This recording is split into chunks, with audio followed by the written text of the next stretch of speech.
Thân chào cả nhà, không nên xem chùa đâu đó. Nhớ đăng ký, like, comment để ủng hộ team nha.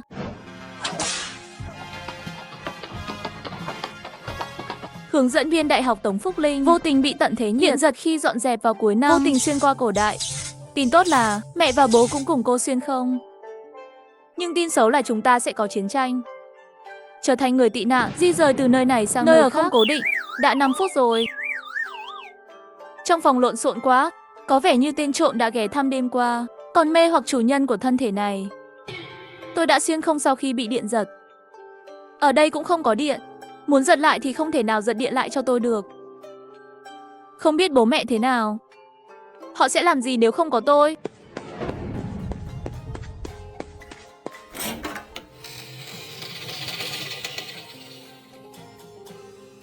Con làm mẹ sợ chết khiếp, Phúc Linh. Sao con gầy thế? Con bao nhiêu tuổi rồi? Chân dài trước đây của chúng ta coi như là dài trắng rồi. Con không biết con bao nhiêu tuổi. Mẹ cũng không nhớ sao? Ngược lại mẹ có vẻ trẻ hơn một chút. Thật là tạo nghiệp. Đời trước cũng không làm chuyện gì xấu. Tại sao lại bị giật điện đến cổ đại? Đây là cổ đại phải không? Con gái à, con bị điện giật rơi xuống đấy. Mẹ vô ý thức liền chạy đến ôm con, nếu không con sẽ phải ở đây một mình. Mẹ con biết mà. Mẹ, con không muốn sống nữa. Con có một số lời Tống Phúc Lâm không nói, bởi vì mẹ phải dọn dẹp. Ngay cả góc cũng phải dọn dẹp. Cô mới ra điện, nhà ai đến thăm cửa nhìn vào góc. Nếu cô, đó là cô bị bệnh. Mẹ ơi, bố con đâu? Cha con cũng đã đến theo, khi con chưa ngã. Hình như mẹ nghe thấy tiếng bố con mở cửa. Ông ấy nhất định sẽ bị điện giật cùng chúng ta. Chắc chắn. Vậy chúng ta nhanh tìm đi. Nói vậy, trong lòng vẫn rất lo lắng, nếu bố không đi theo. Bố ở đây là cổ đại. Vậy phải làm sao? Ở đây nên gọi là bố hay là bố? Có ai ở đây không?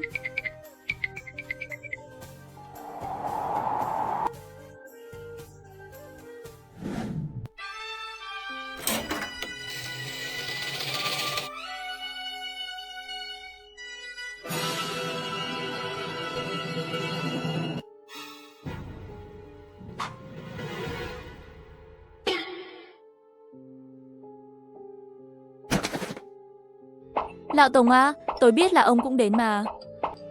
Bố, con và mẹ đang hoảng loạn. Không biết ở đâu. Ký ức của chủ nhân ban đầu một chút cũng không có. Và nhà nói bên ngoài nhiều người mắt hỗn tạp. Nếu ai đó nghe thấy, đừng sợ, tôi có ký ức.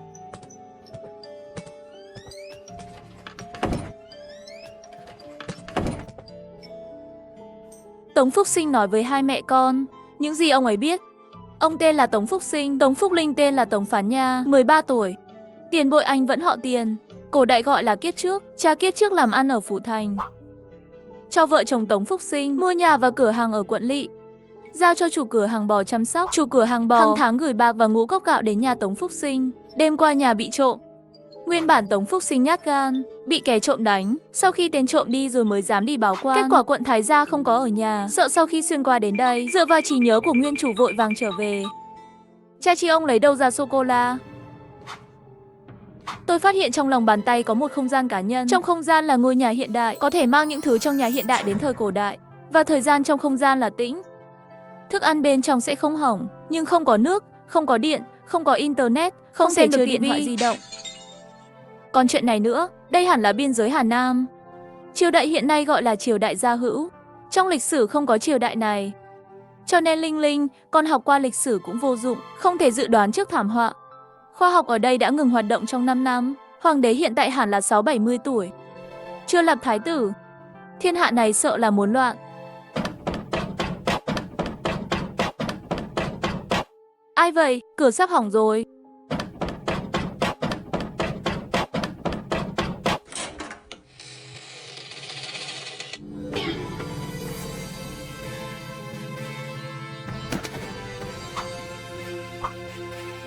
Quỷ gì chứ?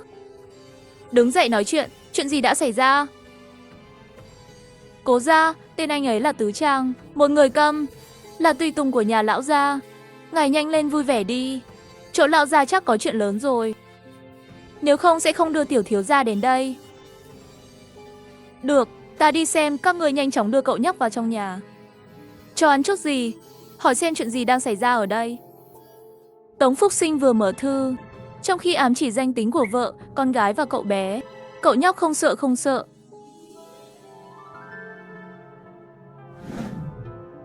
Trong thư của lão gia nói hạn hán ở miền Nam, Vương Mô mang theo 100.000 quân Mã Lai tấn công phủ thành của chúng ta. Thành Tề Vương đánh không lại cũng không chịu đầu hàng, đẩy đàn ông lên chiến trường. Lão gia của cậu và chú đều bị đẩy lên hàng đầu. Chạy về rồi, phải đến khi con nghêu nhỏ cỡ như Thọ mừng 80 mới chịu thả ra. Hơn nữa đã ra thông báo của quân xung kích rồi. Những người đàn ông từ 12 đến 45 tuổi ở thành phố bên dưới đều phải đi tấn công quân đội. Tôi 29 chỉ định bị bắt. Chúng ta phải chạy thôi. Vậy nhanh chóng thu dọn đồ đạc và chạy đi. Nhanh giúp cha nghĩ xem cần gì. Xem cửa giúp cha. Đừng để ai phát hiện ra bí mật lớn của chúng ta. Tôi vào bếp xem có thức ăn gì không. Mang theo tất cả những gì có thể mang theo. Nói xong, Tống Phúc Sinh vào nhà không gian cá nhân. Đi trốn nạn phải chuẩn bị một số thứ cần thiết. Mặc dù không gian cá nhân thuận tiện để lưu trữ, nhưng trên đường chạy trốn có rất nhiều người. Nếu lúc đầu không có gì, trên đường ngày càng nhiều đồ, khó tránh khỏi bị người khác phát hiện bí mật này. Nếu như vừa xuất phát đã mang theo rất nhiều thứ, bình thường thôi, nhà người khác cũng vậy. Mặc dù nhà mình có rất nhiều thứ hiện đại, cũng có thể nói là bố vợ làm ăn, đồ lạ mua ở nước ngoài.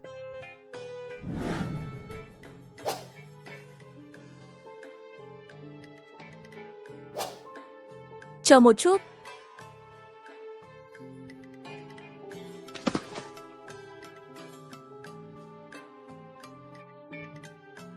Cố ra, một số sách kia của ngài. Lão Ngưu rất bất ngờ, trong mắt ông ấy, sách là vật quý giá, đối với người đọc, sách là mạng. Nó quá quan trọng.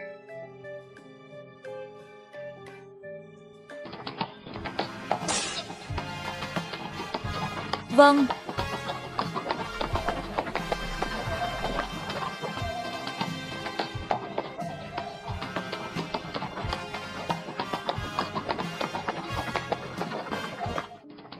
Đi đường mòn, đừng đi đường qua thị trấn. Về quê trước đi, hãy để tất cả những người trong làng đều có thể chạy. Trên đường cũng có chăm sóc lẫn nhau.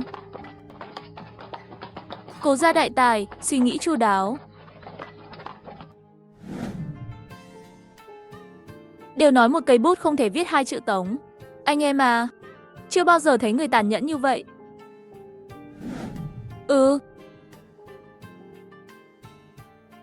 Chị em ơi, năm đó khi không chia nhà, sức khỏe của chú tôi không tốt.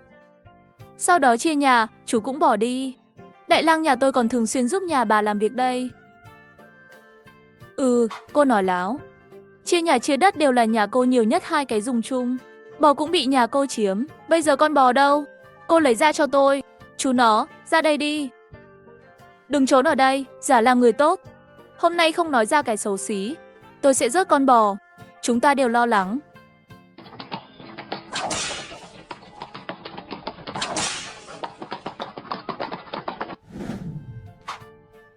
Lão Tam trở về rồi. Con dâu, Phán Nha, mấy người đã về. Đến thì đến. Còn mang theo nhiều thứ như vậy. Ha ha ha. Còn mang theo bạn bè đến giúp mẹ thu lương thực không? Sao còn có một đứa bé? Tam biểu đệ, một cây bút không viết 2 từ. Đừng nói nhảm. Con bò là của ông nội. Khi ông nội còn sống là 2 nhà. Bây giờ nhà huynh không cho chúng tôi mượn. Huynh so sánh cái gì? Huynh so sánh cái gì? Lão Tam, cậu uống nhầm thuốc rồi. Mẹ cậu tính tình lớn như vậy, luôn ồn ào như vậy cũng có làm tổn hại danh tiếng cậu. Vâng, chúng tôi rất vui. Tổn hại hay không danh tiếng chúng tôi đều không quan tâm. Có liên quan gì đến họ? Tôi sẽ rất huynh nếu làm phiền tôi. Mọi người phát hiện trước đây Tống Phúc Sinh là thư sinh. Muốn danh tiếng thực ra là không thông minh, luôn khuyên mẹ mình đừng gây rắc rối. Nhưng bây giờ ông Phúc Sinh hình như đã khác rồi. Dám động dao. Đi, Tam Nhi đưa dao cho mẹ. Con bò đó, mẹ sẽ không nhắc đến nữa. Không cần nữa, về nhà thôi. Bà Mã nhìn thấy hành động của con trai, cảm thấy nhẹ nhàng hơn. Thông thường khi bà ấy gây rắc rối, không chỉ phải đối mặt với gia đình bác, còn bị con cái mình nói. Nhưng bây giờ con trai tự bảo vệ mình như thế này, tức giận trong lòng bà hoàn toàn được bỏ đi rồi. Cho nên mới khóc vì sung sướng. Cũng nghĩ xong rồi, sau này con bò đó thật sự không cần nữa. Không thể thật sự để con trai đến nhà bác dùng dao dùng súng được. Truyền ra ngoài không tốt cho danh tiếng của con trai. Nhị ca, đi mời Tống Lý Chính đến nhà chúng ta, để có chuyện muốn nói với ông ta. Được rồi, Tam đệ.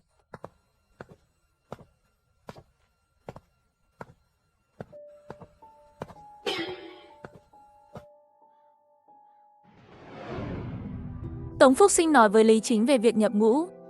Trong khi lệnh nhập ngũ vẫn chưa đến, hãy để cả làng chạy trốn. Cháu trai, cháu về trước, bảo họ đóng gói đồ đạc. Được, ông nội. Có thể không chạy không? Trốn trên núi được không? Ông nội, tình hình của nhà cháu trong làng khá là tốt. Nhưng quanh năm cũng không nhận được mấy túi. Lương thực còn thường xuyên trợ cấp tiền cho gia đình. Cũng miễn cưỡng có thể ăn no. Bây giờ bên ngoài đã chiếm, vương gia muốn nuôi thêm binh lính. Ông nghĩ chúng ta cần bao nhiêu lương thực? Và còn phải nhập ngũ nữa, có bao nhiêu người lính bị bắt đi sẽ sống sót trở về. Chiến tranh chính là đất đỏ ngàn dặm xương trắng biến dương.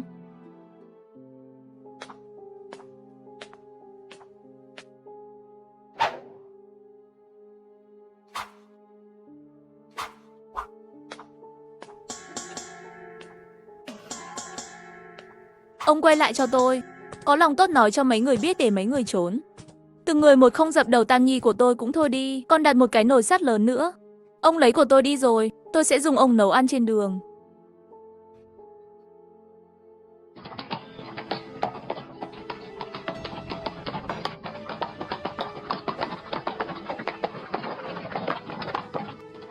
Trước đây dù đi bao xa, trời tối đều phải về nhà. Sau này lại không biết nhà ở đâu nữa. Bà Mã đang khóc. Tống Phúc Linh nhớ lại lúc mới lên đường. Nhìn thấy Ngô trên cánh đồng bên đường, không cần biết là nhà ai, mọi người liền xông xuống một trận cướp. Đột nhiên cảm thấy buồn cười, cười lên. Cái miệng này nhưng lại vừa vặn bị bà Mã đang khóc nhìn thấy. Cậu bé này là ngốc hay sao vậy? Cười cái gì vậy? Rất vui phải không?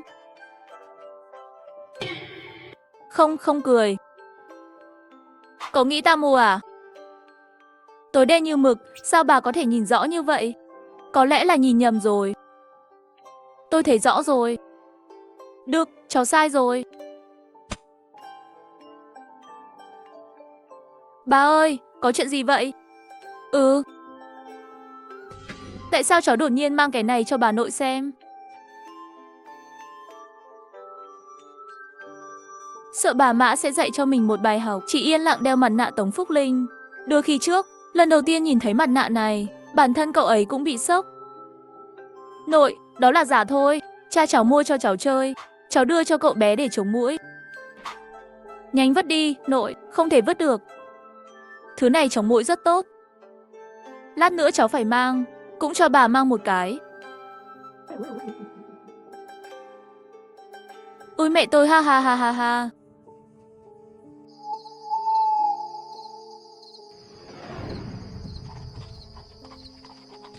Phúc Sinh à, nhà ta chỉ có một chiếc xe ngựa, kéo khẩu phần ăn và hành lý.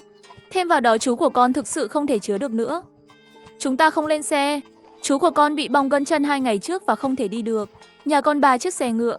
Con có thể cho chúng tôi ngồi trong xe của con không? Con gái nhà tôi cũng không lên xe. Tam Nhi, có phải là dì của con không? Con bảo ông ấy đến đây nói với mẹ.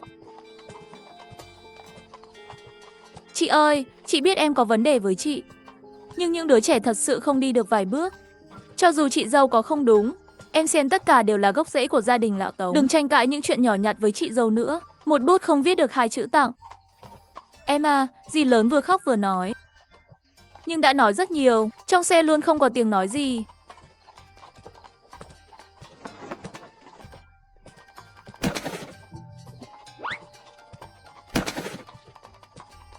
Mẹ ơi, mẹ xem đây là... Bà Mã sau khi bị lột mặt nạ. Cho cả nhà biết về mặt nạ.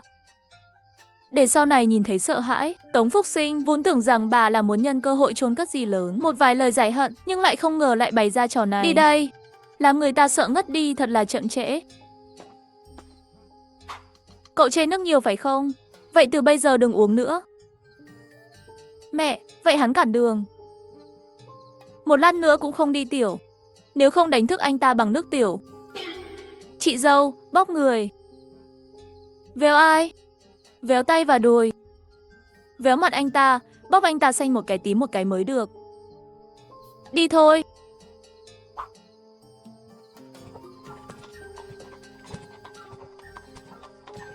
Mã Quế Hoa, mẹ nó bà không phải là đồ vật. Nhị tẩu, cô đúng là một tên trộm. Mã Quế Hoa ngay cả cái xe cũng không cho con cháu nhà Tống ngồi. Bà đối mặt với tổ tiên nhà Tống như thế nào?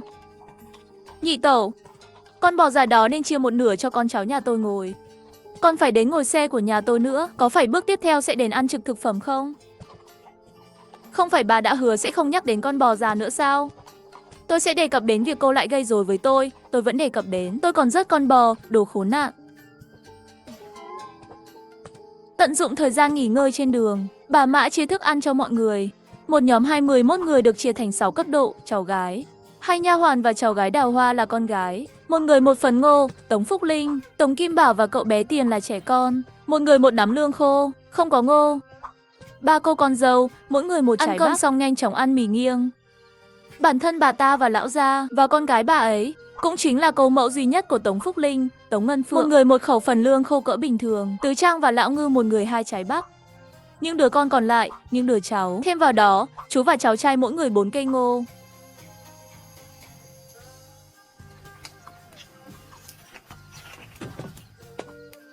Cô làm gì vậy? Tôi lấy ngô. Không phải đã đưa cho cô sao? Một mình không ăn đủ. Cô gặm xương tôi đi. Nhà một người phụ nữ ăn no như vậy làm gì? Tôi nói tôi chỉ ăn 1 hạt ngô. Mẹ ông không cho ăn nữa. Vậy bà ăn ít đi. Tiết kiệm cho tôi. Ngoài ra còn có Phúc Linh, chỉ một ít lương khô thôi. Dù sao cũng là con gái ruột ông xem mà làm đi. Để đàn ông tiết kiệm thức ăn trong miệng cho mình ăn. Chị dâu bị sốc. Chị dâu nghe ngốc quá. Điều này không phù hợp với quan điểm của người giàu và giá trị. Ai là Phúc Linh thì cho người đó. Cầm lấy đi, đến bên con gái ăn đi. Nếu đổi thành tôi, con phải bị mắng một câu bà già miệng tham lam. Mê mơn, trước đây 8K không như vậy đâu. Mẹ nói cái gì là cái gì, thôn Thập Lý Bát nổi tiếng là hiếu thảo. Trước đây em trai và em gái cũng không như vậy. Chuyện gì thế này? Lão Ngư và Tứ Trang cũng luôn nhéo mắt nhìn trộm. Bà Mã sợ vị kia đột nhiên nổ tung. Con còn là Lão Tam không? Mẹ, con dâu lấy đến không phải để xem con ăn no. Nàng đói bụng 2 mắt ngất xỉu. Con gái chỉ có một đứa. Đương nhiên là cưng chiều hết mực, đừng giận. Tất cả đều là con tự nguyện. Mẹ, con, linh cữu, đúng. Sao lại là tang lễ? Khiêng linh cữu cho ai? Ngươi nói rõ cho ta trước. Con trai sẵn sàng làm như vậy, bà Mã cũng không có cách nào. Nhưng cũng không thể nói rõ là không chia lương thực nữa. Chỉ có thể thay đổi chủ đề. Phúc Linh là tên thuốc thảo dược, nghĩa tốt lắm. Không phải linh cữu mà mẹ luôn nghĩ. Chữ không giống nhau, nghĩa là chênh lệch 1.800.000 dặm. Sau này không thể gọi cái này. Vẫn nên gọi là phán nha. Nếu không trúng thì lại là hoa loa kèn, hoa cúc. Cò nhỏ gì đó. Để tôi hút thuốc.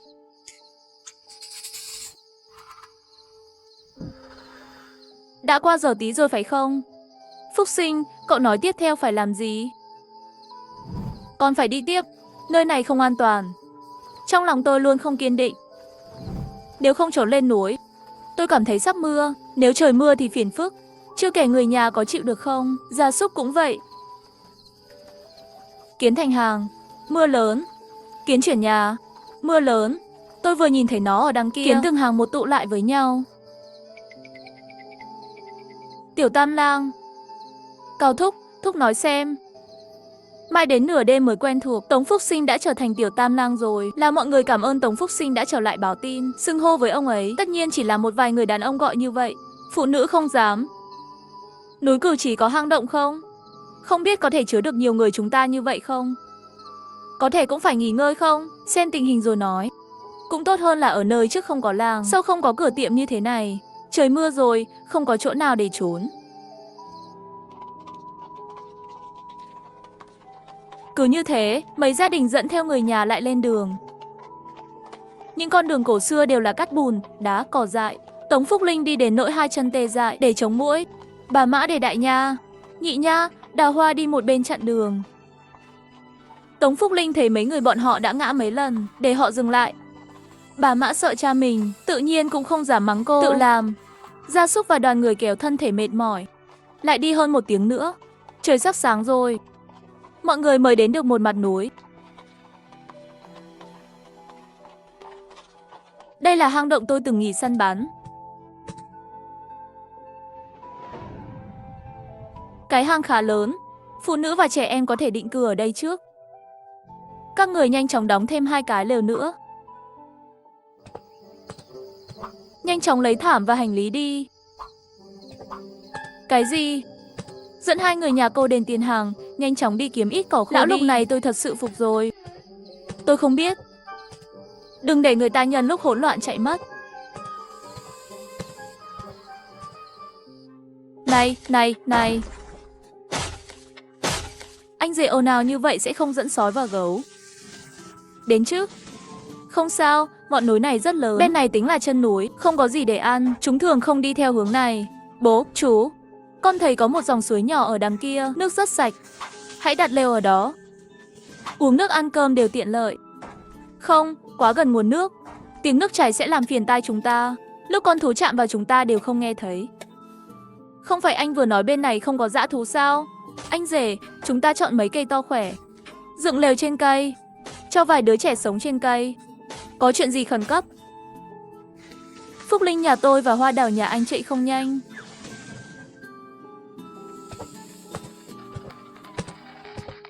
Ôi, thứ này thật tuyệt vời. Cái này làm bằng gì? Đánh sắt không làm được. Giá trị lắm. Ông già nhỏ rất biết nhìn hàng. Cửa hàng sắt của anh đừng mong đợi nữa. Đây là hàng Đức. Cả cổ đại này cũng không tìm thấy cái thứ hai. Ở đâu? Tôi cũng không hiểu. Bố vợ truyền lại. Sống cả tần tuổi này cũng không thấy con dao nào sáng như vậy. Lúc này đây là một mớ hỗn độn. Có một con dao như vậy là được rồi. Không có dao thì tìm đá cứng, vứt cây gậy mục ra ngoài, có thể gây tổn hại cho nhau là được. Đúng. Chúng ta cũng nhanh chóng làm vài cái. Đúng, chúng tôi cũng làm. Trong mắt những người cổ đại này, Tống Phúc Sinh quá có năng lực, kỹ năng sống thấp, luôn có rất nhiều thứ tốt. Tống Lý Chính luôn ngụ ý rõ ràng để anh ta làm đầu não của mọi người, nhưng anh ấy rất khiêm tốn, luôn trốn sau, bởi vì yêu cầu của anh ta rất đơn giản, cứu mạng 3 người nhà hắn là được. Tiền lão gia kia là một nhân vật đi Nam đi Bắc. Thế giới này nếu không loạn, trước mắt Tống Tiểu Tam cũng có những ngày tháng tốt đẹp. Tống Phúc Sinh thấp giọng nhưng bà Mã lại rất tự hào, biểu cảm trên mặt đều mang ra, trước mặt những bà già khác, ngẩng cao đầu, trong lòng có thể giải tỏa.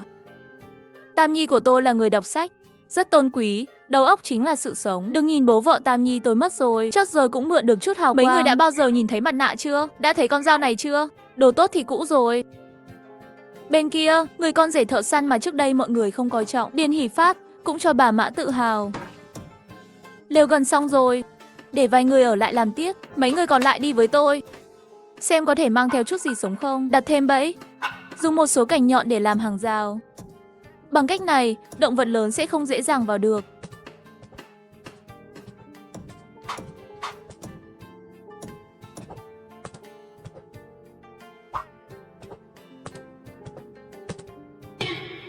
Đứng lại. Phán Nha, đứng lại. Bà lão quá gấp, than củi này tuyệt đối không được. Bây giờ là mùa thu, càng về sau càng lạnh, nửa túi than này còn chưa đủ dùng đâu. Vội vàng đuổi ra ngoài.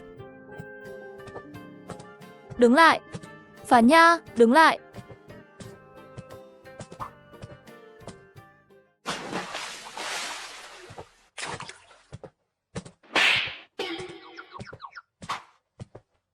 Mẹ, nghe con này.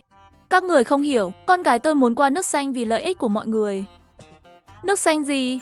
Có rất nhiều nước trong dòng suối đó. Nội, nước kia không thể uống trực tiếp. Chúng ta không biết nước đó chảy từ đâu ra. Có thể có nước tiểu động vật trong đó, hoặc xác chết hay gì đó. Uống xong sẽ phát triển côn trùng trong bụng, dễ bị tiêu chảy. Đừng nói nhảm với ta. Đây là bùn và đá và cát. Ta xem uống nước xanh này của cháu mới bị tiêu chảy. Đây là bùn và đất. Ta nhìn còn bẩn hơn là đi thẳng ra suối lấy nước. Ô.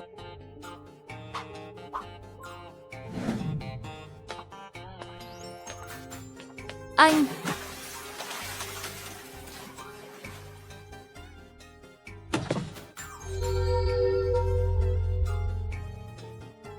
Vâng.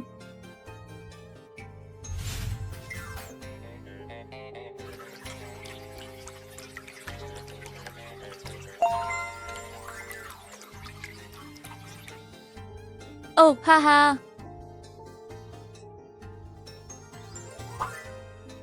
Hả? Hả? Hi hi hi.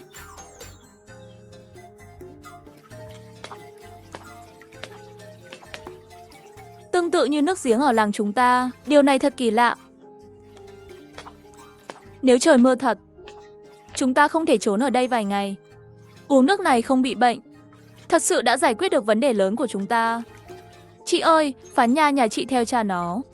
Đầu óc nhanh nhẹn, tấm lòng còn lương thiện hơn. Đừng mắng con bé nữa. Con bé vì cả đám người chúng ta. Ai muốn nó đầu óc nhanh nhẹn, tấm lòng lương thiện gì chứ? Ôi, đau lòng quá. Với thiết bị lọc nước này, mọi người vui rồi, mà bà Mã lại không vui chút nào. Tất cả đều là than của bà ấy. Sen ra đời trước luôn đi ra ngoài chơi bời. Đi chơi trong kỳ nghỉ không phải là không có gì. Con gái tôi thông minh. Tôi đọc cho con bé nghe từ lâu rồi, không ngờ lại nhớ. Vì mọi người đen theo nửa bao than. Chẳng là gì cả. Hừ, tất cả đều là rác rưởi. Sau này đồ đạc trong nhà phải theo dõi chặt chẽ. Thân thể của Tống Phúc Sinh không hổ là do bà Mã sinh ra. Nói chuyện trước mặt người ta đều rất hoa mỹ. Người sao lại không mơ hồ chút nào. Bắt đầu cảm thấy tiếc than. Con gái, con nên thương lượng với cha một chút. Cha sẽ lấy một lượng nhất định cho con. Đừng đau lòng. Có lẽ con có thể tạo ra than. Mê mơ, khi nào con sẽ đốt gỗ? Cha con cũng không biết. Con đúng là một người sinh sau năm 9-10 sống. Chuyện này không vớ vẩn sao? Con đã từng đi chơi với những người đi bộ đường dài. Một người bạn thích sống sót trong vùng hoang dã đã nói với con. Toàn bộ quá trình đốt than trong tự nhiên. Cha, chúng ta có thể thử xem. Thử xem, nhàn rỗi cũng là nhàn rỗi, còn nước còn tát. Tống Phúc Linh dẫn một nhóm trẻ em nằm hồ nước xanh để họ khuây khoang trước mặt cha mẹ. Bây giờ tất cả đều theo sau Tống Phúc Linh. Một tiếng liền Phán Nha tỷ. Phán Nha trở thành vua của lũ trẻ. Mễ thọ mễ thọ. Phán Nha tỷ tỷ. Chuyện gì? Chúng em giúp tỷ. Các người đi lấy một ít khô hơn. Gỗ mật độ cao. Mật độ cao là gì? Chị gái có rất nhiều từ mới. Như thế này. Lớn nhỏ đều phải cắt thêm một ít lá khô. Mồi lửa.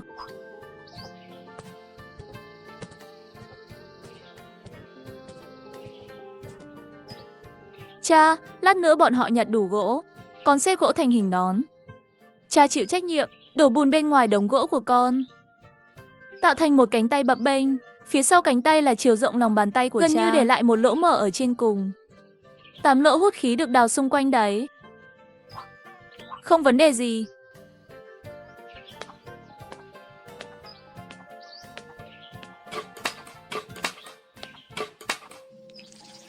Mấy người đàn ông vây quanh, tất cả đều đang xen túi bùn đốt than của Tống Phúc Sinh. Cứ như vậy, than củi. Nó đen như mực, có thể bán tiền. Không phải người bình thường chúng ta có thể làm được. Đừng nói chế tạo, chính là trong ngày thường đốt cũng không đốt được. Nhà giàu trong thành phố mới đốt cái này.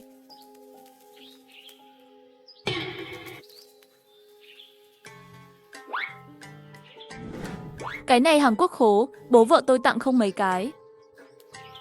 Chú ba, chú cho tôi xem một chút.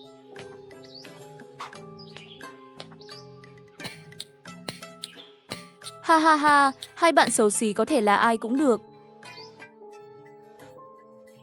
Chỉ là đừng đánh lửa cho tôi. Nhìn thấy nước bên trong không? Không có nước thì không dùng được nữa. Bên trong này có thực sự là nước không? Nước gì còn có thể đánh lửa? Tống Phúc Sinh cười không biết nên giải thích như thế nào. Chất lỏng bên trong là viên thuốc, khí hóa lỏng. Thời đó còn có xăng đi sân. Chỉ có 2 thùng dầu mới có thể mua được. Thùng dầu đắt hơn dầu.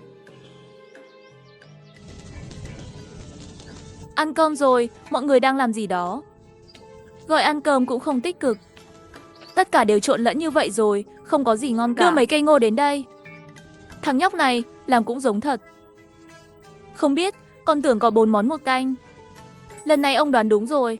Thật sự có 4 món. 4 món tôi nghe không nhầm phải không? Sao hôm nay vợ tôi có thể hào phóng như vậy? Phúc Linh nhà chúng ta không phải để mọi người uống nước sạch sao? Anh rể của ông đã lặt hơn nửa con thỏ rừng cho nhà chúng ta. Lão Quách, chị dâu mang đến 2 đĩa lớn củ cải và tỏi tây. Nhà Cao Đồ tặng một miếng thịt lợn. Lý Chính cũng đưa đến 10 mấy cái thực phẩm khô. Còn một cái nữa tôi không quen, trực tiếp dựa theo phần ăn của cả nhà, nấu thêm một nồi cháo mì gạo. Mẹ ông hình như lần đầu tiên bị đối xử như vậy. Từ khi nhận xong những thứ này, cũng không còn mắng Phúc Linh của chúng ta làm hại than củi nữa. Thỏ dễ thương, chắc là ngon lắm. Tống Phúc Sinh vì một cái bật lửa bị vây quanh. Sau, Tiền Bội Anh lại vì Gigoshi và túi bằng nhựa. Bị phụ nữ theo dõi. Mẹ, đến đây để gội đầu. Không gội nữa phải che trốn rồi, còn chú ý hôi cái gì? Mẹ không thể ngửi thấy mùi trên người mẹ sao? Mẹ nấu bánh rán trên xe ngựa. Đóng lều lại ra mồ hôi. Bây giờ cũng không chặn đường. Không gội trở biến thành đầu sư tử sao? Nói ra cũng đúng. Vậy gội đi. Tống Phúc Linh để cho cha mình lấy chút dầu gội đầu thường dùng trong không gian chứa. Cha cô đã tìm kiếm. Không biết từ đâu đào ra túi dầu gội và sữa tắm do trung tâm tặng. Nói dùng túi đóng gói thuận tiện để đá. Đừng nhìn, cái này có thể đã hết hạn, nhưng không thể ngăn cản nó là dầu gội mềm mượt. Vài phụ nữ bị mùi hương thu hút vây quanh. Trời ơi, cái túi mỏng màu đen này. Làm sao có thể mạnh mẽ như vậy? Cái này mang theo tiện lợi cỡ nào? Nhà chị dâu có rất nhiều thứ tốt. Chưa bao giờ thấy mẫu túi này.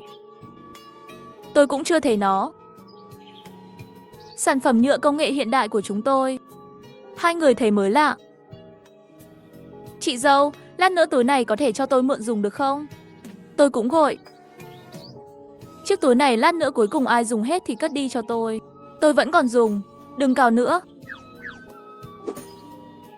Chạy đến thời cổ đại, túi rác trước đây của nhà chúng tôi đều trở thành đồ tốt. Sớm biết mua thêm một chút. Xem khi nào đến nhà đều phải dự trữ thêm hàng. Giá như con cũng có thể vào không gian. Rồi ông trời lại thương chúng ta. Có thể để con mua đồ trên mạng thì tốt hơn. Ai nói không phải. Uổng phí chiếc ghế sofa lớn của chúng ta. Giường xi măng. Muốn ngủ cũng không ngủ được.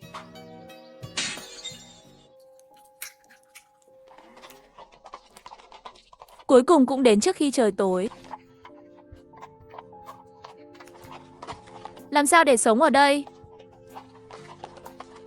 Ngoài hang còn có thêm 7 gia đình nữa, bao gồm cả gia đình chú của Tống Phúc Sinh. Các cô gái, mau lên cây cùng với Mễ Thọ. Chú ba, chúng ta cũng lên cây sao? Đừng nói nhiều, mau đi. Để họ không nhớ, ta và Tam Thẩm không cần mấy đứa lo. Lên cây có nghĩa là lên lều trên cây. Là Tống Phúc Sinh và anh rể Điền Hỷ Phát đã dựng một cái lều trên cây cổ. Kế hoạch ban đầu là gia đình Tống Phúc Sinh mang theo tiền Mễ Thọ và tiểu hoa đào của nhà anh rể. Bây giờ đột nhiên lại có thêm 7 gia đình nữa. Vốn dĩ không tính là hang động chật chội, chớp mắt liền không đủ chỗ rồi, không đủ chỗ để nằm. Hai cái lều tạm dựng bên ngoài cũng ngủ đầy người. Người mới đến chắc chắn sẽ nhớ lều trên cây. Ví dụ như nhà bác Tống Phúc Sinh. Hai vợ chồng Tống Phúc Sinh sau khi một người đàn ông đưa một nhóm trẻ em đến lều trên cây, rồi quay lại hang lấy chăn bông.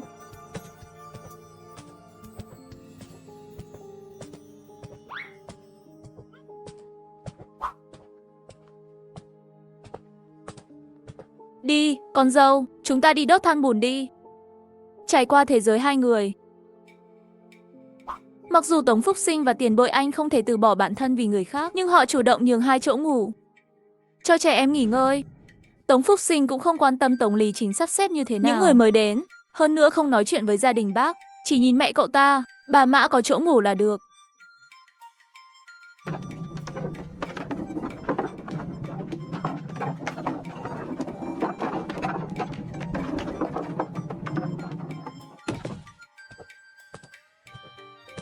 Tống Phúc Sinh bên này đang dịu dàng với vợ, nhưng trong hang động lại rất náo nhiệt.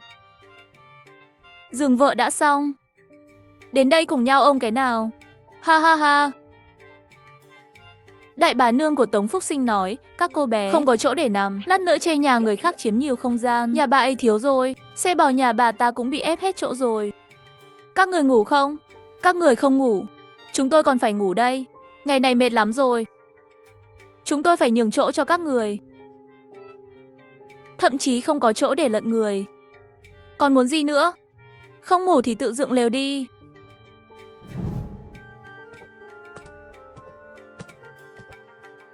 Thúy Lan, cô đi tìm hoa đào ở chật chội với chúng đi. Không được đi. Mấy cô gái đó đã ngủ rồi. Ngoài ra, lều trên cây cũng không thể ở được. Quá nhiều người không thể đảm bảo cho chúng.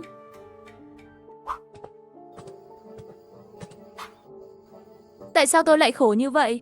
Không có chỗ để ngủ. Lão nhị còn phải đến nhà mẹ chồng đón con dâu. Cũng không biết bây giờ là tình huống gì. Các người vẫn không mệt. Nếu thật sự mệt mỏi thì làm sao còn sức để cãi nhau. Làm gì vậy? Khóc nửa đêm à? Người khác còn ngủ không? Mọi người quay đầu ý thức. Bác gái của Tống Phúc Sinh còn kém xa bà Mã. Bởi vì đột nhiên lại đến bắt nạt người ta. Mọi người đều ngủ không ngon. Sáng sớm ngày hôm sau, nhị ca của Tống Phúc Sinh, hai đứa trẻ của gia đình, chỉ cần đến nơi đốt túi bùn thôi, xem than cháy thế nào. Thật sự là mơ thấy ngày 11 tháng 11 đang điên cuồng mua sắm cho gia đình. Một cuộc sống hạnh phúc, không quay lại đường. Bao nhiêu tuổi rồi? Sao còn nằm mơ nữa? Sau này tôi cưới Đào Hoa cũng phải đối xử với cô ấy như vậy. Trước đây, ấn tượng của Cao Thiết Đầu về chú ba Tống chỉ có 2 chữ, có thể giả vờ sống giả vờ. Mở miệng cũng chỉ toàn nói cao siêu, Trang Tư Văn nói chuyện làm việc không thật thà, làm cho hắn một chút cũng không ngưỡng mộ người đọc sách. Nhưng ngày này tiếp xúc với, cảm giác của Cao Thiết Đầu đối với Tống Phúc Sinh đã thay đổi. Chú Tống coi con và vợ là báu vật, không xen quá nhiều chuyện khác, cũng không lấy danh của người đọc. Khía cạnh nào không hiểu thì đi hỏi mọi người, cùng mọi người dệt rèm cửa làm lều. Nào, cùng nhau giúp tôi mở lò nhé, thành công không là ở bước này.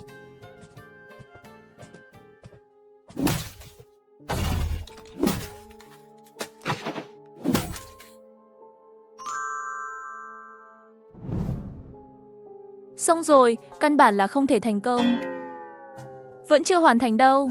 Xong gì mà xong, vất vả cực khổ làm 6 tiếng. Từng người một không biết nói chuyện. Ôi trời ơi, cháy hết rồi. Các người xem đây là than củi. Ha ha ha ha ha. Tôi xuống núi đến khu mỏ. Lão Tam lấy bùn này cả lò đi. Bây giờ buổi trưa có thể đốt thêm một lò nữa. Tôi nói chú ba có thể thành công mà. Buổi tối hôm qua tôi không nên đi nổ than với chú Điền. Học chú sớm. Bây giờ nhà tôi cũng có thể thu gom than củi. Tiền Bội Anh tỉnh dậy, mở mắt nhìn trời có chút lắc đầu. Thấy mấy người đàn ông đang đào hố. Tối bồn.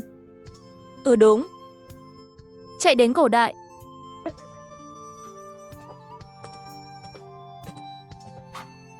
Bà xem mẫu than được làm ra rồi.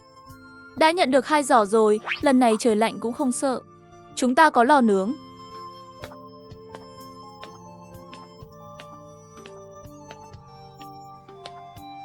Vẫn là người đọc sách. Đầu óc chính là cách sống. Không ngờ lại bị cháy hết. Đó là tự nhiên. Phúc Sinh nhà chúng tôi từ nhỏ đã là đứa trẻ xuất chúng nhất trong làng. Nhà người khác 10 kẻ 8 cùng nhau, cũng không thể chống lại một mình anh ta. Đây không phải là ông đang nói khoác tôi sao? Làm cho người khác nghe thấy suy nghĩ như thế nào? Không dám, đến khi nào chúng ta cũng là một cái chân bùn. Cái gì mà người đọc không đọc sách? Nhiều nhất tôi cũng chỉ nhận ra vài chữ. Không có gì. Cháu, trong lòng bác rất thông minh, năm đó cháu thi độ tú tài. Trong lòng bác rất vui. Làng chúng ta cũng chỉ có cháu vào thành phố dạy học. Sao không có kiến thức chứ? Bây giờ cháu lại làm ra than củi. Người khác lại không biết. Phúc Sinh à, nhóm anh Phúc Lộc của cháu họ đi dựng lều rồi. Nếu không buổi tối không có chỗ ở, cháu cũng đốt cho bác một cái. Chân này của bác và mấy đứa con trong nhà không chịu được chút nào. Cháu vất vả rồi. Phúc Sinh của chúng ta chính là có năng lực hiếu thuận. Cha bác khi còn sống đã dặn bác phải kéo một cái. Nói Phúc Sinh không sai được. Không uổng công kéo. Hóa ra bác muốn đội mũ cao cho ông ấy để lợi dụng.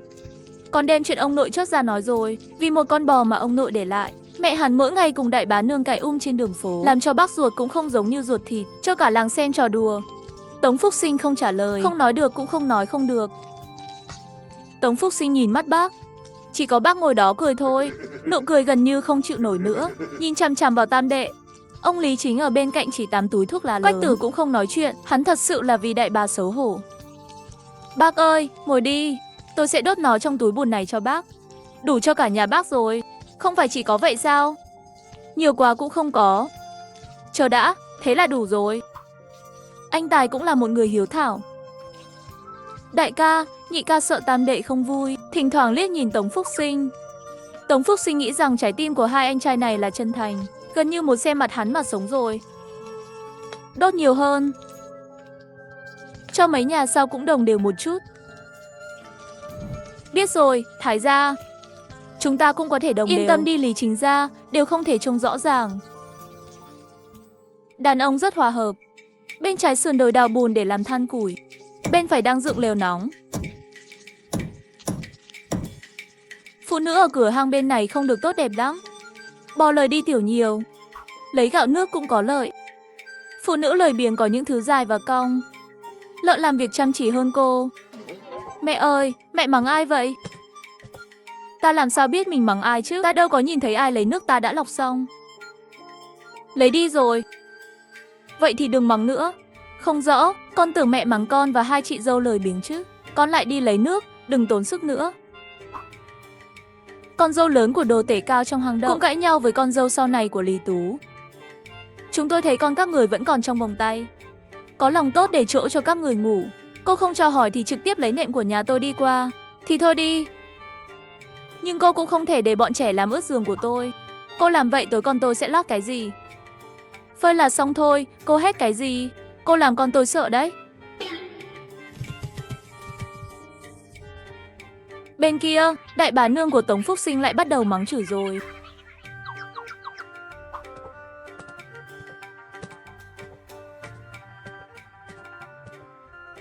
Chị dâu thứ hai, chị dâu thứ ba. Mẹ tôi cả đêm không ngủ. Đau đầu quá. Bà nói muốn nằm một lúc sẽ không chôn nồi làm cơm nữa. Có thể để bố tôi, anh trai tôi đến ăn cùng nhau không? Chúng ta đều là gia đình. Bà Mã nghe xong rồi, xoay đầu về hướng đại bá nương, miệng mở ra, đang chuẩn bị lưu thông đan điền chửi bới mấy hiệp. Kết quả bị Tiền Bội Anh một cái nắm lấy cánh tay. Được rồi, không phải chỉ là một bữa cơm sao? Thức ăn nhà mẹ để ở đâu? Con sẽ đi với mẹ để lấy, đảm bảo làm đầy đủ. Để mọi người ăn thoải mái đi. Mẹ ơi, không thể để chị dâu chạm vào túi thức ăn của nhà con được, quá giỏi phá hoại. Bà Mã thấy đại bá nương chọn một nơi xa để nấu ăn, trên mặt đang đắc ý, nhưng bà ta quay đầu lại, cả người đều không tốt. Con dâu thứ ba cầm trên tay bột trắng quý giá của bà ta. Không cần con nấu ăn, nghỉ ngơi đi. Đừng làm thế, giữ giọng nói của mẹ xuống để mọi người có thể nghe thấy mẹ quá thiên vị. Chị dâu làm việc để con nghỉ ngơi. Bớt tự mình đa tình. Ta bảo cô đừng cử động túi thức ăn của ta khi cô nấu ăn. Xong rồi, cả nhà chúng ta sẽ chết đói. Cô tránh ra cho tôi, không dùng được tới cô. Cũng không thể chỉ ăn bánh ngô đen được. Cứng và còn rát cổ. Không nuốt được. Cô họng gì? 3 bữa cháo loãng có thể, cho bát vào là được rồi. Tôi cố tình dậy sớm để bắc nồi, không nhìn thấy cô. Cuối cùng thì cô vẫn hại tôi. Tiền Bội Anh cũng bất đắc dĩ, nấu một chút, xào một chút. Bà lão này đúng là không buông lỏng quyền lực cầm thìa. Chỉ có bữa ăn này trước khi người ta đói bụng. Sau bữa ăn như không ăn, trống rỗng bên trong, ăn gì cũng đói. Thật đấy, bây giờ bà ta ăn ở hiện đại heo cũng không thèm ăn. Tống Phúc Linh thức dậy trong bầu không khí ồn ào này. Mở mắt ra liền thấy Tiền Mễ Thọ bĩu môi ngồi ở đó. Trong ý thức của Tống Phúc Linh, trẻ em 4 đến 5 tuổi nên uống sữa vào buổi sáng. Mễ Thảo cũng không có Tôi khóc sự cái uống. gì chắc là tỉnh dậy tâm trạng không không tốt sự muốn uống. khóc. Tôi khóc cái gì Tôi chứ? khóc Có cái chuyện gì gì chứ? vậy? Tôi khóc cái gì chứ? Tôi khóc cái gì chứ? Tôi có thể khóc cho ai nghe? Khóc có người lo, có người dỗ dành. Làm gì có ai quan tâm tôi khóc chứ? Chị ơi, chị lười quá. Thật sự không ngủ được. Đại nha tỷ, nhị nha tỷ đều đi nhặt củi rồi. Chị Đào Hoa đã đun nước rửa mặt cho chị rồi. Chị lười, chị lười. Chị cũng đâu để em lười. Em bĩu môi cái gì chứ? Em vội đi xuống. Nhưng chị đang nằm trên gạch gạo nếp của em. Cái thứ chết tiệt này làm đồ trang sức cả ngày. Đi đâu? Con nhỏ cũng không sợ gù lưng.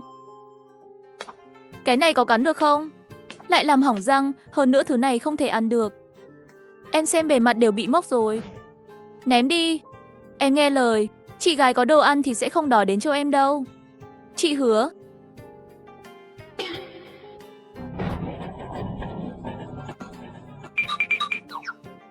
Không thể ném cái này, là ông nội tặng cho em. Ông nội nói đòi đến mức sắp đảo mắt. Hôm đó cô mẫu một miếng, em một miếng. Tống Phúc Sinh đang từ trên sườn đồi đốt than xuống ăn cơm. Nghe thấy vậy, Tiền Mễ Thọ liền đảo mắt. Đồng thời trong lòng phàn nàn, người cha vợ cổ đại này coi thường anh ta đến mức nào, nghĩ rằng anh ta sẽ làm cho vợ và con gái của mình thảo nào trong lòng đều đến mức nhờ cậy người khác. Còn có thể viết dài nửa đêm giấy mắng hắn trước một trận. Bức thư đó, ông chỉ định là không thể đọc cho con gái và vợ nghe, sợ hai người bọn họ cười chết hắn. Mọi người đón Tiền lão ra, chuẩn bị gạch gạo nếp, sợ mang khẩu phần ăn khác cho cháu trai, dễ bị cướp trên đường. Mà viên gạch gạo nếp này không sợ, cắn một cái răng cũng có thể rớt, không ai cần đến. Bánh bao của bà Mã hết nồi rồi, rau dại cho vào bột ngô và trộn. Không có muối. Tiểu Mễ Thọ răng không tốt, ăn cái đó có chút khó khăn. Tống Phúc Linh 100 cái miễn cưỡng ăn. Tống Phúc Sinh cũng chỉ có thể nghẹn cổ cứng nuốt xuống. Cha ơi, 14 nhà này nhà ai khó nhất? Hay chúng ta cầm bánh tổ ngồi xổm ở nhà anh ta ăn cơm đi. Xem họ ăn còn tệ hơn. Chúng ta có thể nuốt nó. Tống Phúc Sinh không trả lời nhà ai khó khăn nhất. Hắn ngồi xổm ở đó nhỏ giọng chủ trương.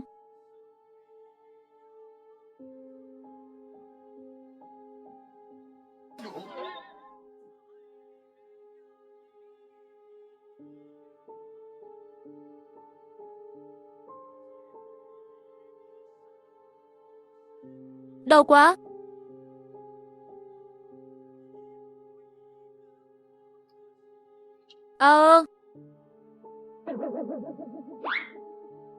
Bà Mã cay đầu, lại ghét bỏ Tam Nhi của mình. Con về nhà ngay cả khi thu hoạch không tốt. Cả nhà Tam Nhi trở về, bà đều có thể nấu cơm đầy đủ, lên kế hoạch tốt nhất. Nhưng bây giờ là tình huống gì? Sau này còn không biết như thế nào. Vậy thì phải tiết kiệm một chút. Một đại gia đình hơn 20 người, bà ta cũng không muốn chết đói. Đàn ông đàn ang sao lắm chuyện vậy?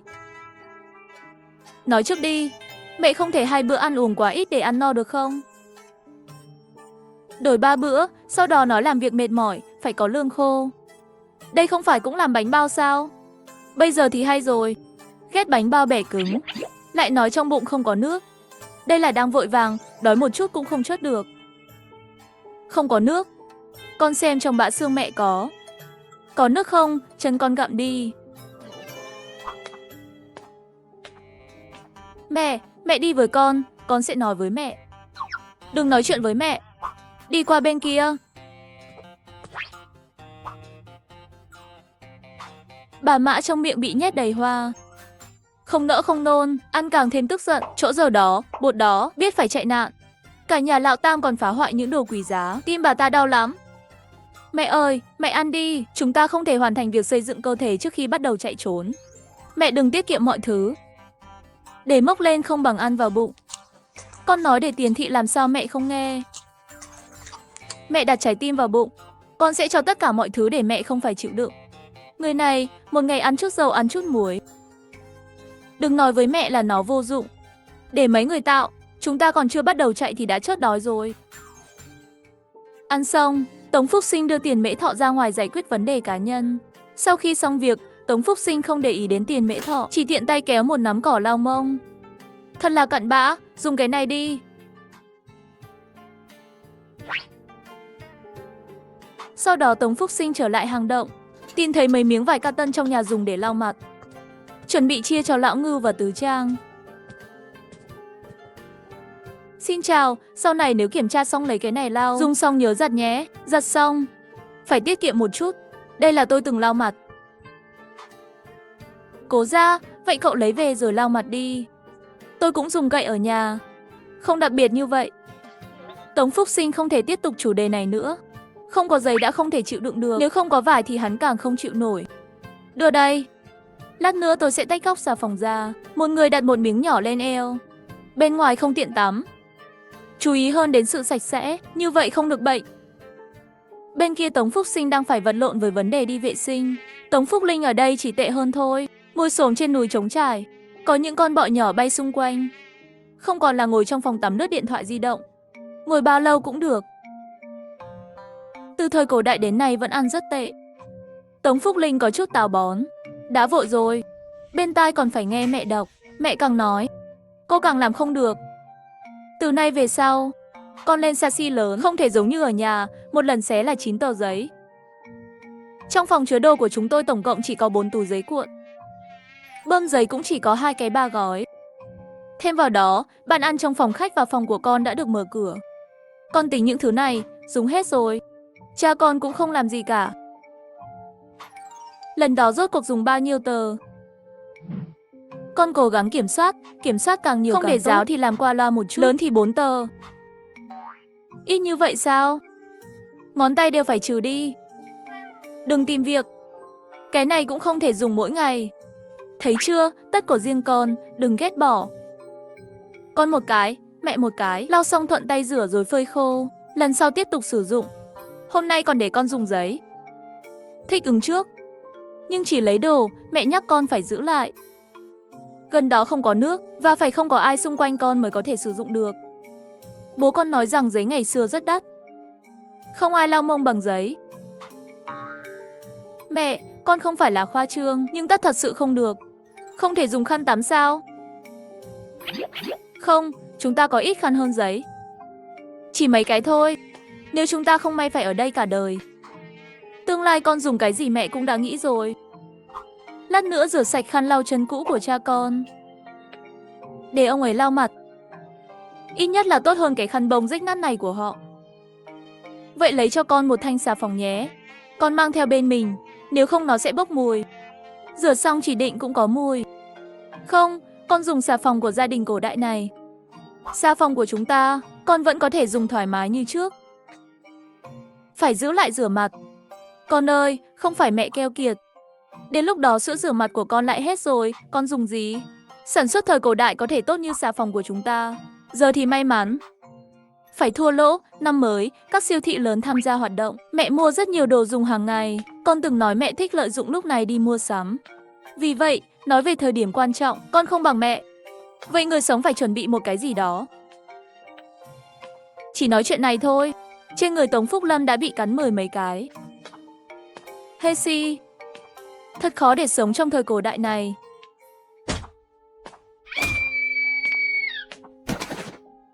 Có chuyện gì vậy? Cô không ở trong làng, không biết Lý Tú này. Cái mà cô ta ôm trong tay mới là của cô ta sinh ra.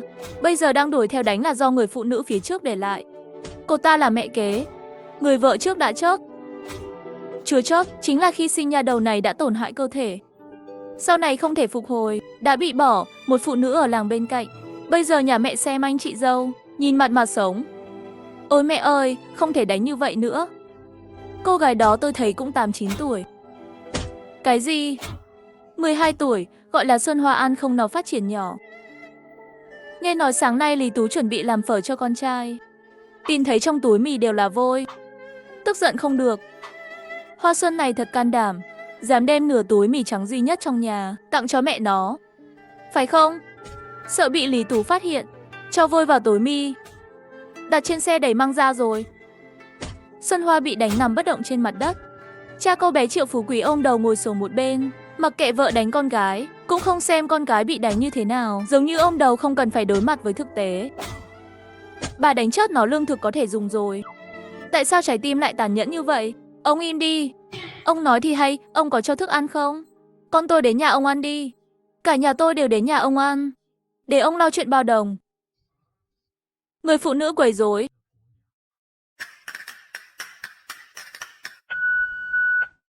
Làm gì vậy? Ăn no rồi phải không? Con trai, con ổn chứ? Có thể nói chuyện không? Triệu Phú Quý, nếu anh không quan tâm đến vợ anh nữa thì cút xuống núi cho tôi. Chúng tôi không thể can thiệp vào công việc của anh. Chúng tôi có thể không đi cùng nhà anh. Đưa Xuân Hoa cho nhà tôi. Nhà tôi có súp gạo, Tắm rửa cho cô bé và uống chút. Ôi, tội nghiệp. Không sao đâu, bếp lửa nhà tôi ở ngay bên cạnh, còn lại bột ngô mới nấu. Vừa đến đây, bà Mạ đứng sau đám đông. Đúng lúc nghe cháu gái nhỏ nói vậy, trưng ra bộ mặt lạnh tanh. Cha đi hỏi Triệu Phú Quý đi. Xuân Hoa đã đi chưa? Cái gì? Họ nói Xuân Hoa bỏ nhà đi rồi. Đi xuống xem.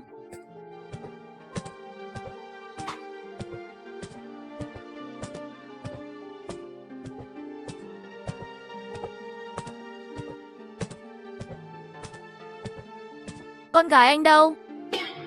Lý Tú không chứa Xuân Hoa, nói Xuân Hoa ở đây thì không cho cơm ăn. Tôi bảo nó về làng tìm mẹ nó. Tống Phúc Sinh gặp chuyện không muốn ra mặt, tức giận liền đá hai chân Triệu Phú Quý.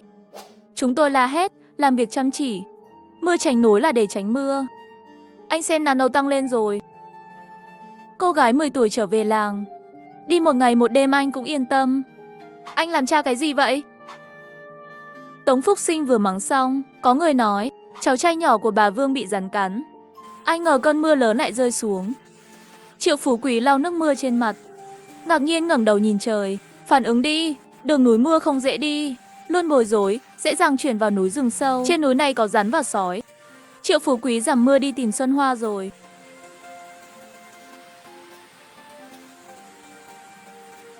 Mưa tầm tã này suốt 3 ngày trời vẫn chưa ngừng. Đàn ông bận đóng hàng, chăm sóc gia súc, lều phía sau được dựng khẩn cấp. Do dỉ nước lớn, phụ nữ phải chăm sóc con cái. Nướng mền. 3 ngày nay không có người khác lên núi nữa. Cũng không biết là không nhìn thấy chúng tôi. Dấu hiệu cố ý để lại trên đường. Hay sao? Trong làng đã nhập ngũ chưa? Tình huống bây giờ là gì? Triệu Phú Quý không còn bóng dáng nữa. Hắn đuổi Xuân Hoa về làng hay sao vậy? 3 ngày rồi. Chẳng lẽ là muốn đợi mưa tạnh rồi mới quay lại? Bà vợ chớt tiệt của hắn phải chi thêm tiền cho ông già xấu xí. 3 ngày rồi, đói đến mức muốn chết. Không thể mưa nữa. Tiếp tục như thế này, chúng ta không có đủ củi để đốt. Cái này còn phải nhờ Tống Tam gà ta đốt ra than củi. Chúng ta trong lòng không hoảng sợ, có thể chống đỡ một lúc. Đúng vậy, ăn uống cũng không tiện. Hành lý ẩm ướt rồi, gia súc cũng dễ bị bệnh. Tống Phúc Sinh cũng càng nghĩ càng lo lắng, lấy ống nhòm ra khỏi túi đeo vai, mang theo mũ ra khỏi hang động. Về Kính Thiên Văn, mọi người tò mò, cũng là 2 ngày trước mới biết có một bảo vật như vậy. Tống Phúc Sinh thổi thật kỳ diệu.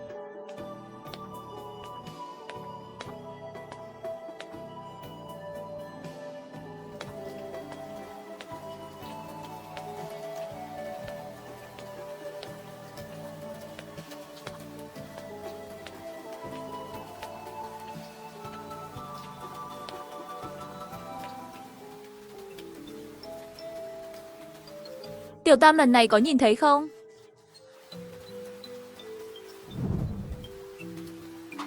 Vẫn không thấy. Có vô dụng không? Ừ. Không sao đâu. Bây giờ tầm nhìn quá thấp. Vừa mưa vừa sương. Không đợi được mưa nữa, sương mù tan rồi, cháu có thể nhìn thấy con đường đó. Cũng có thể thấy có ai đi qua lại không. Vì kho báu bây giờ cũng không thể tin tưởng được. Chúng ta không thể đợi được nữa. Hang động này cũng không phải là nhà, không thể sống ở đây mãi được. Chúng ta phải biết tình hình dưới núi. Mày mòn đường đi rồi không được gì. Lý Chính ra, ông muốn xuống núi. Nói chuyện này, tôi xuống núi gì chứ? Tôi già rồi, tay già, chân già. Để những người lao động mạnh mẽ các người. Thật nguy hiểm cho tôi khi đi xuống trong gió và mưa. Cái đó, trong số những người hướng dẫn tôi xuống núi chính là bị chân làm chậm trễ. Không chịu già không được. Tôi nghĩ các người nên cân nhắc đi. Gọi xem ai được. Tống Phúc Sinh dẫn đầu đi. Tống Phúc Sinh không muốn xuống đâu. Bên ngoài là mưa và gió. Một khi xuống núi, không nhất định khi nào có thể trở lại. Nhưng mọi người đều nhìn hắn. Mong anh ta đưa ra một điều lệ, nói hắn có đầu óc tốt. Nhìn thấy gì có thể giúp phân tích. Trong lòng mọi người cũng kiên định. Nếu không thì vẫn là cử ra một đại diện. Đường này không dễ đi. 14 người cùng nhau đi xuống, chăm sóc lẫn nhau. Tam Nhi nhà chúng tôi yếu đuối. Tôi làm đại ca là đại diện rồi. Tống Phúc Sinh vừa muốn mượn con lửa dưới dốc, không ngờ lửa lớn. Tôi muốn mượn kính thiên văn. Nói nếu kho báu thực sự tốt, không cần phải xuống đỉnh núi, cũng có thể nhìn thấy tình hình trên đường. Nếu các người mượn bật lửa, dù sao tôi cũng có vài cái, cho các người một cái cũng không đau lòng. Khát vọng diễn xuất. Ở thời cổ đại này, những thứ không dễ phân chia gây khó chịu. Lúc nào cũng có tôi ở trên núi.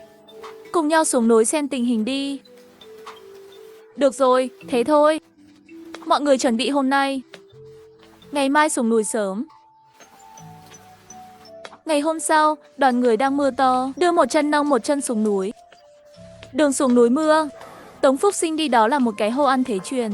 Một tiếng. Tống Phúc Sinh bị ngã lần thứ hai. Anh không sao chứ? Không.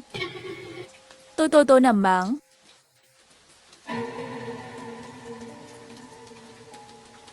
Tống Phúc Sinh ngẩng đầu lên, chỉ thấy Triệu Phú Quý mất tích 3 ngày. Cả người đã chót rồi. Cũng không biết là bị động vật gì cắn. Thì trên tay chân và đầu đều bị ăn hết. Mười mấy người đàn ông nhìn Triệu Phú Quý thảm thiết như vậy. Một sự im lặng. Đây là người đầu tiên trong làng bỏ chạy. Chỉ một cái sai mắt người thì không còn nữa. Anh rể đừng chạm vào. Tôi chỉ muốn xem anh ta bị cắn cái gì. Tại sao chỉ ăn một nửa? Đừng chạm vào nó. Bị cái gì cắn không còn quan trọng nữa. Anh chạm vào hắn. Anh có biết anh ta có virus và bệnh truyền nhiễm không? Ngâm trong nước mưa này 3 ngày, ngay cả khi không có bệnh truyền nhiễm cũng sẽ thối rữa. Anh còn muốn tay nữa không? Chúng ta mang về để vợ hắn nhìn một chút. Có gì đáng xem đâu. Không bắt hắn có thể chớt. Mang về làm cha mẹ và con gái chúng ta sợ hãi. Cô gái đó quan trọng hay cô gái của anh quan trọng? Vậy cũng phải mang về rồi. Không thể để ở đây. Người ta thường nói, vào đất là an. Trên núi đâu phải nhà. Trên núi Đại Hợp ở đây không có gì khác biệt. Có thể an toàn sẽ luôn an toàn. Không thể an vào đất sâu bao nhiêu cũng không an được. Sao? Chẳng lẽ các bạn muốn đem vào làng? Các anh mang đi. Tam ca, anh nói chúng tôi nghe lời anh. Đào hố chôn ngay tại chỗ. Tống Phúc Sinh để mọi người dùng công cụ trong tay, tận lực đưa xương Triệu Phú Quý vào trong hố mới đào.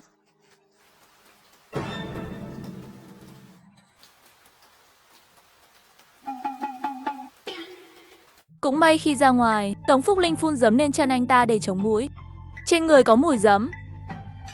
Thêm vào đó, quần áo cũng sẽ ướt khi trời mưa, cho nên mọi người cũng không phát hiện ra bọn họ. Đầu óc linh hoạt Tống Tam Thúc bị dọa tè. Tống Phúc Sinh cố gắng giả vờ bình tĩnh để mọi người tiếp tục kéo xương để chôn xác.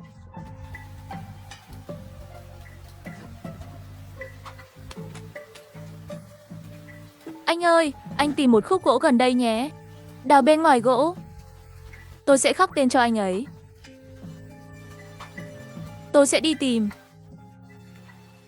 Lão Tam nhà ngươi là một người nhân nghĩa can đảm. Hắn tự đến là miệng cứng mềm lòng. Chúng tôi không biết đọc. Điều này cũng có nghĩa là anh ta có thể nghĩ đến. Chốn cất tốt, Triệu Phú Quý, một đoàn người đã đi đến chân núi. Tống Phúc Sinh lấy kính thiên văn ra, xem xong khắp nơi cho Cao Thiết Đầu bên cạnh. Thiết Đầu hiếm không được. Hàng chục người truyền từng cái một kính thiên văn. Xem xong là cùng một ý tưởng. Xong rồi, xong rồi. Tại sao trên đường này có nhiều người đi trong mưa như vậy? Trước đây không có bóng người. Chú ba, chúng ta còn xuống đến đỉnh núi không? Hiện tại tình huống này là thật. Xuống tìm một người đồng hương hỏi rõ rốt cuộc có chuyện gì vậy? Là nhập ngũ, họ chạy trốn hay là chuyện khác đã xảy ra? Đây là về những gì chúng ta sẽ làm trong làn sóng tiếp theo. Tống Phúc Sinh vừa trả lời vừa nghĩ chỉ là tuyển quân. Mạo hiểm đi. Nằm thấp, tiếp tục trốn trong ngọn núi này. Sau khi tranh chức quan chức trẻ tuổi và mạnh mẽ sẽ rời đi. Nếu không phải nhập ngũ, vậy thì có nghĩa là đã phá thành rồi. Đã có rất nhiều người tị nạn, đã xông vào trong những ngày này. Những người không phải là người tị nạn cũng trở thành người tị nạn. Tống Phúc Sinh không dám nghĩ tiếp nữa. Lão Tam, vậy bây giờ chúng ta xuống đi. Không, chúng ta chờ đã, chờ trời tối hơn một chút. Anh xem mấy người chúng ta mặc rất dày. Ngay cả đao rìu tên cũng đầy đủ bỗng nhiên xuất hiện trên đường. Quá nổi bật nhiều người như vậy. Cũng không biết bên trong có băng đảng nào cùng nhau chạy trốn nạn đói không. Số lượng băng đảng nhiều, bọn họ không ăn không uống không ra sống cái gì cũng dám làm. Đừng rơi vào mắt một số người đang theo chúng ta lên núi. Đúng, chúng ta đều nghe lời Tam ca. Chúng ta không sao đâu. Nhưng trên núi còn có mẹ và con. không thể có chút sai sót nào. Lúc này trời đã tối, họ đi xuống mới phát hiện người chạy trốn trên đường nhiều hơn những gì họ nhìn thấy trong kính thiên văn. Tống Phúc Sinh cố tình chặn một cái, người tị nạn trông mạnh hơn một chút so với những người ở nhà. Những lúc như thế này, Tống Phúc Sinh chỉ tin rằng người giàu không nguy hiểm cho anh ta, người giàu còn sợ bị hắn cướp. Chú, chúng tôi không có ý gì khác, chỉ muốn hỏi thôi, tình hình trong thành phố và các làng lân cận như thế nào? Thành bị phá rồi, chúng ta đổi thành quận lỵ của Vương gia rồi, các quan chức trong đó đều bị rớt. Đầu của thẩm phán cũng bị treo trên cổng thành. Trước đây không nghe thấy tin tức gì cả. Trong nháy mắt, người tị nạn ở khắp mọi nơi, họ đẩy cửa rồi cướp. Không lấy được thì lấy dao. Ngôi làng gần đó bị diệt vong. Con đường phía trước, quần áo trên người các người quá đàng hoàng. Hay là đổi đi? Vâng. Nhắc nhở thêm, hy vọng sau này sẽ có dịp. Trên đường về, mọi người đều im lặng. Mấy ngày nay họ sống trên núi. Mặc dù như là lựa chọn chạy trốn, nhưng vẫn sẽ nhớ một khả năng. Vậy là còn có thể về nhà, ông già vừa rồi. Trước đây không có tin tức gì cả. Đột nhiên thế rồi, nếu không có Tống Phúc Sinh, tin tức gia đình bố vợ dùng mạng đổi lấy, hoặc là Tống Phúc Sinh trực tiếp tự mình chạy trốn mà không về thôn báo tin, vậy thì họ đại khái cũng chỉ có thể giống như những người trên đường, mang theo 3 năm cân lương thực chạy trốn, hoặc là bị kẻ trộm rớt. Giàu có thì không còn nữa. Mạng tôi khổ quá. Tôi và con trai sẽ sống như thế nào? Lão nhị nhất định phải đến làng bên cạnh đón mụ vợ bụng to. Cho đến bây giờ không có tin tức gì cả. Làm sao đây? Bố mẹ và anh em tôi cũng không biết có trốn thoát được không. Ông ngoại. Trong hang, đầy tiếng khóc của phụ nữ. Nơi đã sống hàng chục năm, ai mà không có vài người thân, sau này có thể không gặp lại nữa. Và thế giới hỗn loạn này cũng không biết sau này kết hôn có con nên sống như thế nào. Tông Lý Chính cũng là mệt mỏi. Toàn làng 152 hộ, trước mắt chỉ có 14 hộ gia đình trên núi này. Trong 14 hộ còn có một người triệu phú quý, sự sống và cái chết của hơn 100 gia đình khác. Giờ không về được làng, một ngày nữa trên núi. Lương thực thì thiếu một ngày. Chúng ta phải xuống núi sớm nhất có thể, đến thành phố an toàn tiếp theo. Càng lùi lại, những người tị nạn phía sau càng không một xu dính túi. Để sống, họ có thể làm mọi thứ. Lý Chính Gia nói là ngày mai cho dù còn mưa, chúng ta cũng phải xuống núi. Chờ mọi người tối nay. Dọn dẹp. Sáng mai chúng ta xuống núi. Tôi tè ra quần. Bà có người thấy không? Lão Tống, ông đã rất giỏi rồi. Đổi tôi đều phải kéo quần xuống. Xã hội tốt sẽ quay lại thôi. Ngoài cái chết của người già trong nhà, làm sao chúng ta có cơ hội gặp người chết? Huống chi đầu người chết kia còn đột nhiên rơi xuống. Đổi ai cũng phải sợ đến tiểu ra ngoài. Giống như người xưa chống tạo trong thời loạn này. Tôi sẽ lặng lẽ tìm cho ông một bộ mới để thay thế. Không, tôi là một người chạy trốn, cả người toàn nước tiểu, mùi vị cũng khá tốt. Đã khô rồi ha ha. Sáng hôm sau, Tống Phúc Sinh vừa xuống cây đã bị sốc. Tống Phúc Sinh, sau này chúng tôi sẽ nghe lời anh. Anh nói đi như thế nào đi, cái gì làm trước cái gì làm sau. Tất cả đều nghe lời anh. Đúng, đúng, Tống Phúc Sinh nhìn 37 người này. Lại nhìn Lý Chính Gia đang cười với hắn. Ông ta biết có ít hơn 40 người lao động để bảo vệ 158 người phía sau họ. Cậu bé mười mấy tuổi, người già, phụ nữ và trẻ em. Nếu mọi người muốn nghe lời tôi, vậy mệnh lệnh đầu tiên của tôi là các anh nhớ. Sau khi xuống núi bị cướp một cái là cướp cả đám người chúng ta sẽ liều mạng với hắn.